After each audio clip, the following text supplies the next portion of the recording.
35 years in state prison.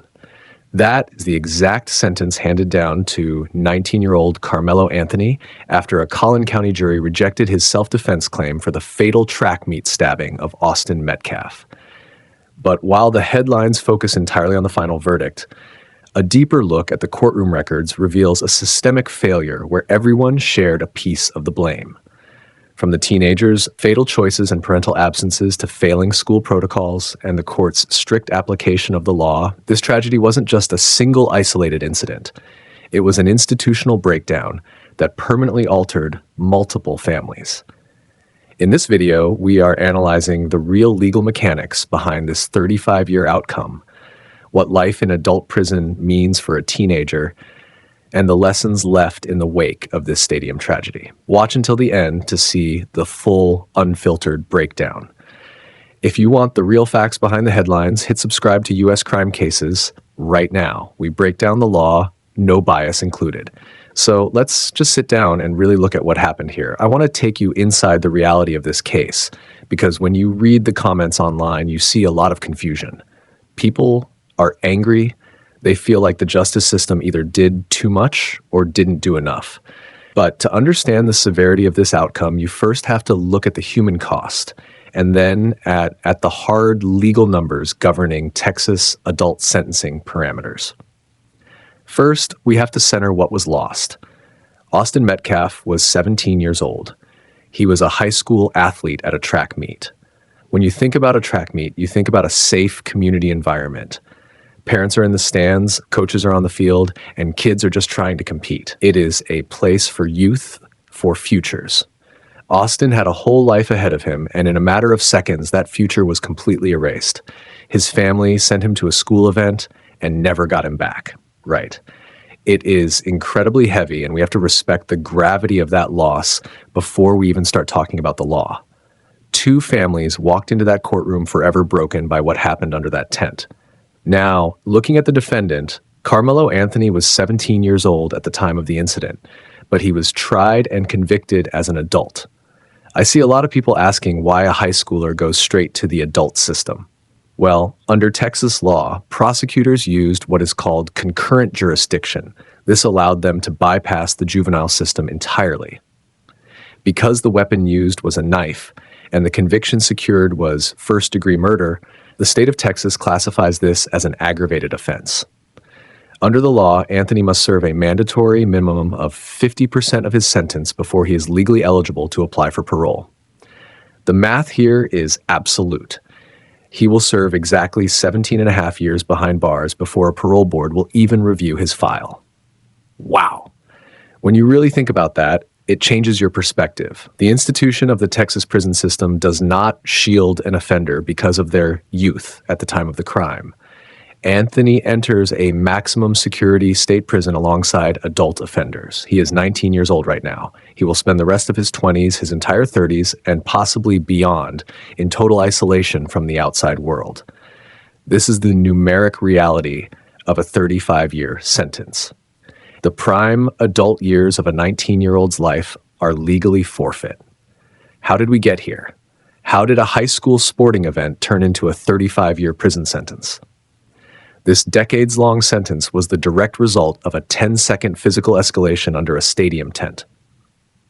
To remain strictly balanced, we have to look at the physical, measurable actions of both teenagers as presented in court.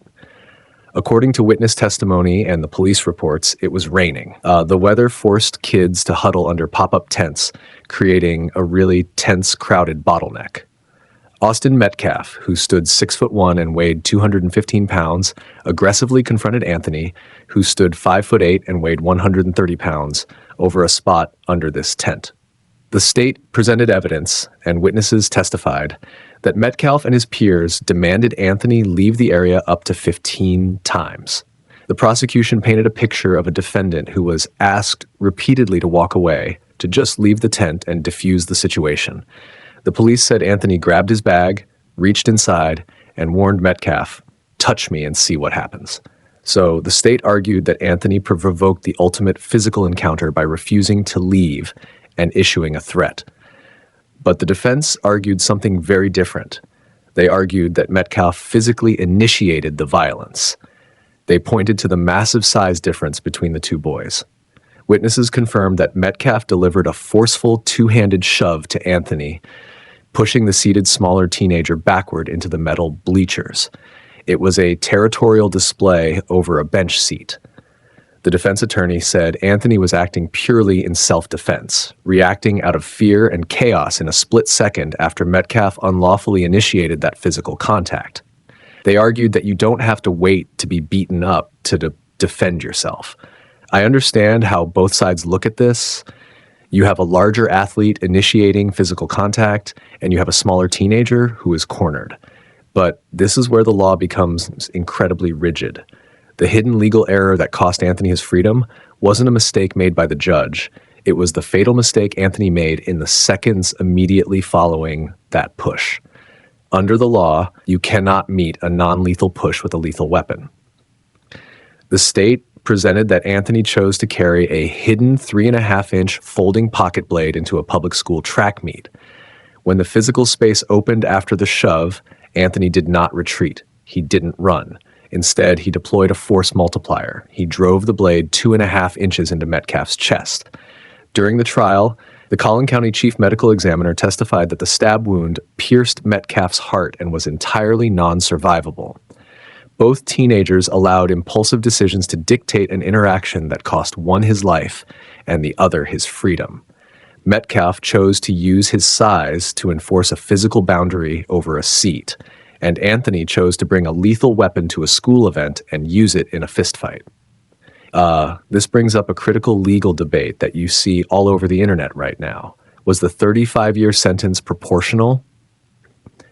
People are asking, if an unarmed varsity athlete initiates a physical assault by shoving a smaller, seated teenager backward against metal bleachers, does a decades-long prison sentence correctly weigh the shared fault of the escalation? The truth is found in the Texas proportionality standard. You really have to grasp how the court looks at this. The law requires deadly force to be a proportional response to an imminent threat of death or serious bodily injury. You cannot legally introduce a deadly weapon into a standard physical altercation unless you are facing a deadly threat yourself. The prosecution argued this was a provoked, unjustified murder. They categorized it as lethal force used against non-lethal force.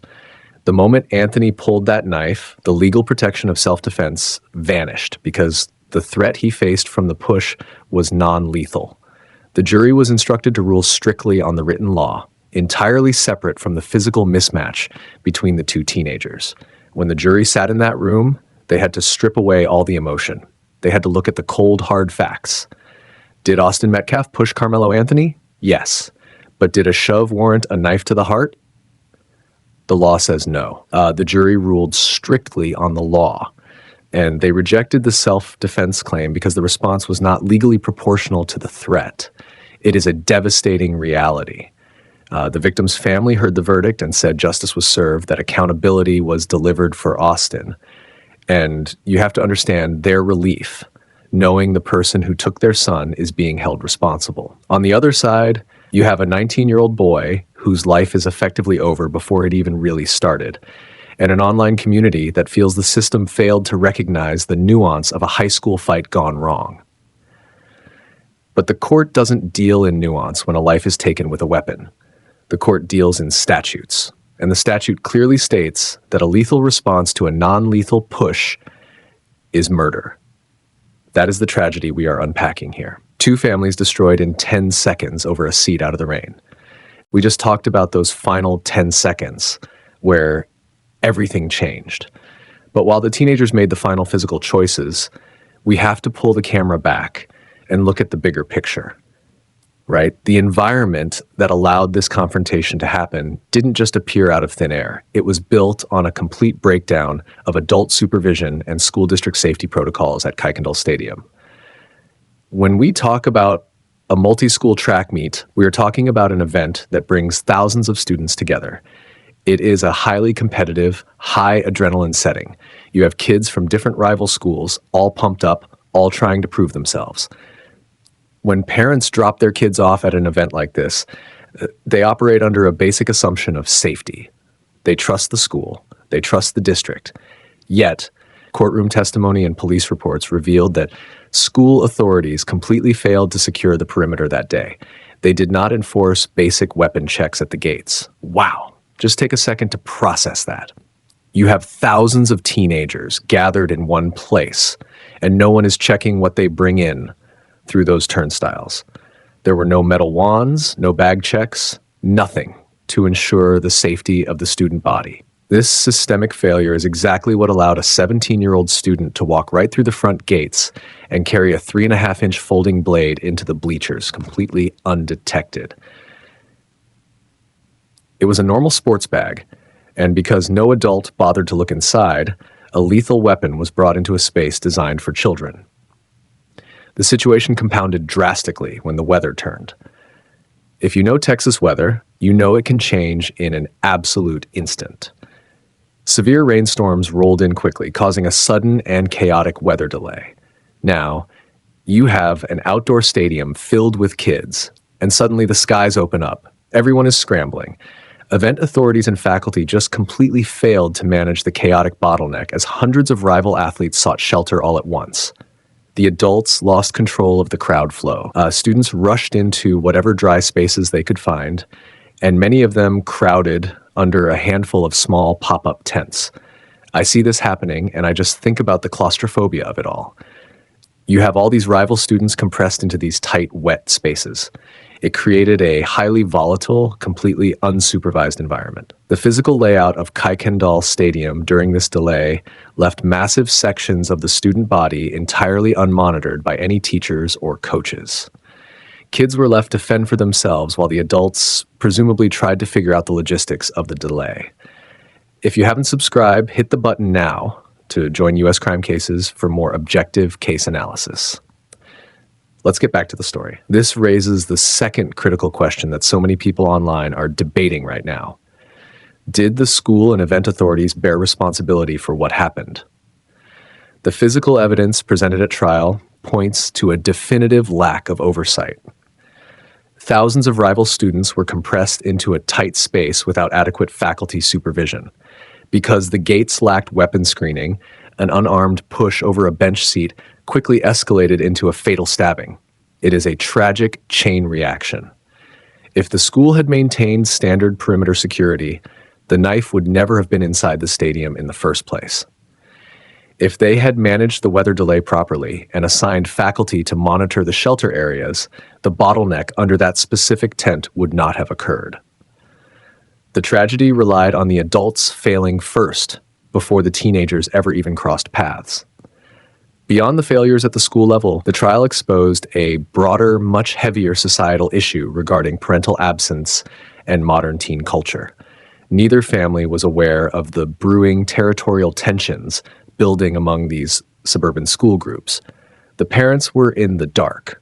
The trial transcripts paint a terrifying picture of a reality where teenagers are left to police themselves in high-stakes environments.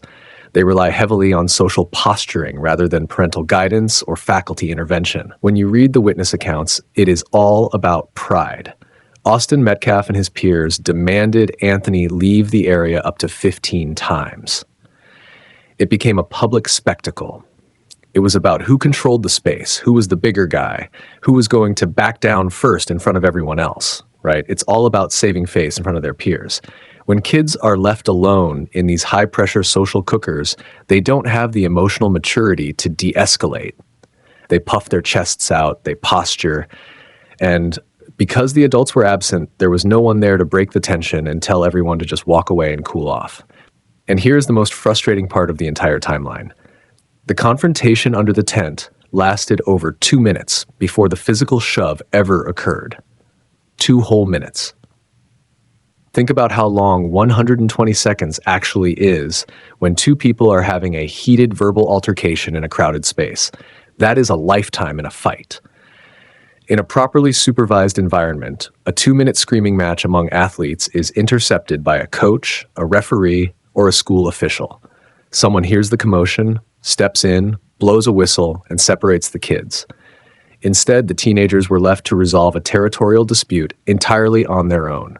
They were shouting back and forth, demands were being made, threats were being issued, and the crowd of other kids just watched it happen. This total lack of intervention allowed teenage pride to dictate the final outcome, manifesting as a courtroom tragedy. The adults tasked with monitoring these students completely failed to recognize the escalation. They weren't in the stands. They weren't under the tents. They left the teenagers to make split-second, emotionally charged decisions that permanently dismantled multiple families. Austin Metcalf lost his life because he pushed a kid over a seat, and Karmelo Anthony threw away 35 years of his freedom because he brought a knife to a school event and used it. The system failed them, and then they failed themselves. So we just talked about how the adults completely failed these kids. The school, the event staff, the lack of security, all of that set the stage. But once we move past that terrible day and step inside the courtroom, the entire focus shifts. We are no longer looking at the stadium or the rain. We are looking directly at the strict, unbending rules of the legal system. When you really think about it, a courtroom is a very cold place to unpack a tragedy. Two families were sitting in that room, separated by an aisle, completely devastated. Austin Metcalf's family had to sit there day after day listening to the agonizing details of how their 17-year-old son's life was taken. They sent him to a track meet, and he never came home. You just have to pause and respect the absolute nightmare they are living. And on the other side, Karmelo Anthony's family had to sit there and watch their teenage son be prosecuted as a full adult, knowing he was fighting for his entire life, right? It is just an incredibly heavy human experience before we even touch the law. The trial had already reached its final, most tense phase. The jury had already rejected the initial claim of self-defense. They had officially found Karmelo Anthony guilty of first-degree murder. The defense lost that primary battle. But the specific structural reason Anthony received exactly 35 years instead of a significantly lighter sentence comes down to a very strict interpretation of the Texas Penal Code during the punishment phase of the trial. This is the part of the process where the jury decides the actual number of years he will serve. After the guilty verdict was read, the defense attorneys had one last desperate legal mechanism to try and save this teenager from spending his entire adult life in a cage. They tried to invoke the legal standard of sudden passion. If you aren't familiar with the Texas courts, sudden passion is a mitigating factor. It is basically a way for the defense to argue that yes, a murder happened, but it happened in the heat of the moment, driven by an overwhelming, uncontrollable emotional response, rather than a cold, calculated plan. I see why people get so confused by the sentencing math, because the stakes here were absolutely massive. If the defense could successfully prove sudden passion to the jury, the legal framework of the sentencing would fundamentally change in an instant. Wow. If the jury accepted that Anthony was consumed by an immediate, blinding terror, resulting directly from that violent physical shove by Austin Metcalf, his maximum sentencing cap would have legally dropped from 99 years down to a manslaughter range of just 2 to 20 years. Let that sink in. We are talking about the difference between getting out of prison in your 20s to start over versus potentially dying behind bars as an old man. The defense really leaned into the human element of fear. The defense attorney said Anthony was just a terrified, skinny kid. They argued that when Metcalf, who was over 6 feet tall and over 200 pounds, shoved him violently backward into the metal bleachers, it triggered a primal, uncontrollable panic. They wanted the jury to look at Anthony and see a teenager who simply blanked out in fear. They argued that the shove was the immediate trigger, and pulling the knife was an unthinking, desperate reaction to that specific trigger. They tried to humanize that split-second decision as an emotional blackout, but this leads us to the final and arguably most critical legal question of the entire case. Why did the court ultimately reject the sudden passion defense? Well, the state successfully argued against the entire timeline of that supposed panic. Prosecutors are methodical. They don't look at emotion, they look at minutes and seconds. They pointed to the fact that the verbal confrontation under that tent lasted for over 2 minutes before the physical altercation ever took place. Think about that. 2 minutes is a really long time when you are standing face to face in a heated argument. The state presented evidence that Anthony remained seated for those entire 2 minutes, refusing to leave the area even after being told to leave over a dozen times. The prosecutors said this meant he had ample time to de-escalate the situation. He had time to recognize the danger, pick up his bag, and walk away entirely, right? You can't legally claim you had a sudden, unpredictable panic attack when you actively chose to sit in the middle of an escalating verbal fight for 2 full minutes. Furthermore, the state brought up the most damning piece of evidence, the weapon itself.